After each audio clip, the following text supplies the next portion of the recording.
আজ মহালয়া, তার উপর আবার রবিবার। একটু সকাল সকালই ঘুম থেকে উঠে পড়েছি, কয়েকটা কাজও আছে আর মহালয়াও দেখব।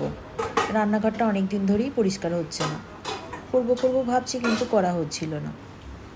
আজকে ভাবলাম মহালয়া দেখতে দেখতেই করে নিই। ছোটোবেলায় আমরা মহালয়া রেডিওতে শুনতাম। শুধু ছোটোবেলায় কেন, অনেক বড় বয়স অবধিও আমরা মহালয়া রেডিওতেই শুনেছি। কিন্তু যবে থেকে এই টিভিতে দেখানো শুরু হলো, বেশ ভালো লাগতো দেখতে। এখনও দেখি 2-3টে চ্যানেলে, বেশ ভালোই লাগে দেখতে। যখন একটাতে অ্যাড দেয় অন্যটাই ঘুরিয়ে দিই।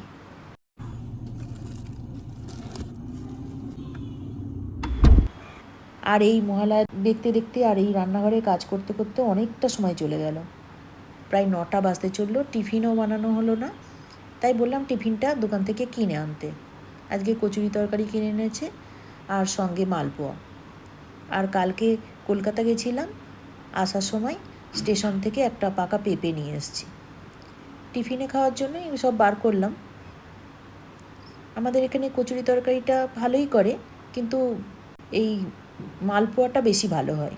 মালপোয়াটা বেশ নরম আর মিষ্টিটাও কম। আর এই কচুরি তরকারি সবথেকে ভালো করে আমার বাপের বাড়ির ওখানে। আর ওখানে মাখা সন্দেশটারও খুব ভালো করে, মাখা সন্দেশটা বেশ ভালো করে, আর ওটার খুব নামও আছে।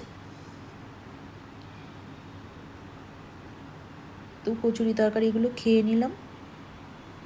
তারপর আবার সকালবেলা অনেক কাচাকুচিও করেছি, সেগুলো সব ছাদে দিয়ে এসেছি। কালকে কলকাতা থেকে ফেরার সময় প্রচুর বৃষ্টিতে পড়ে গেছিলাম, সব শাড়ি টাড়ি সব ভিজে কাদা লেগে গেছে, সবাই ভিজে গেছিলাম।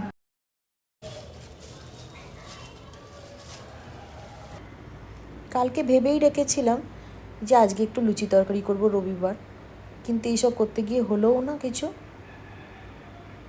দোকান থেকেই কিনে আনতে হলো। যাই হোক, ওইগুলো খেয়ে আবার ছাদে জামা কাপড় অনেক দিয়ে এসছে, ওগুলো সব তুলে আনতে হবে। আজকে ভীষণ রোদের জোর, কদিন ধরেই শুকোচ্ছিল না, টানা বৃষ্টি হচ্ছে।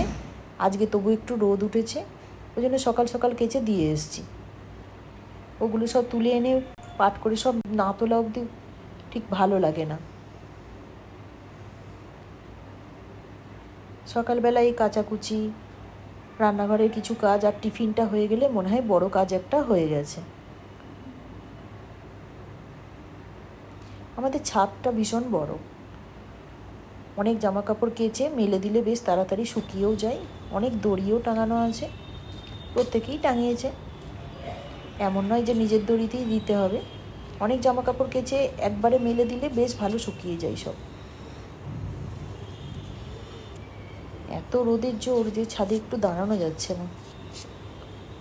সকালবেলা দিয়ে গেছি, তার মধ্যেই সব শুকিয়ে গেছে। এগুলো তুলে নিয়ে রাখলে মোটামুটি সকালের একটা বড় কাজ সারা হয়ে যাবে।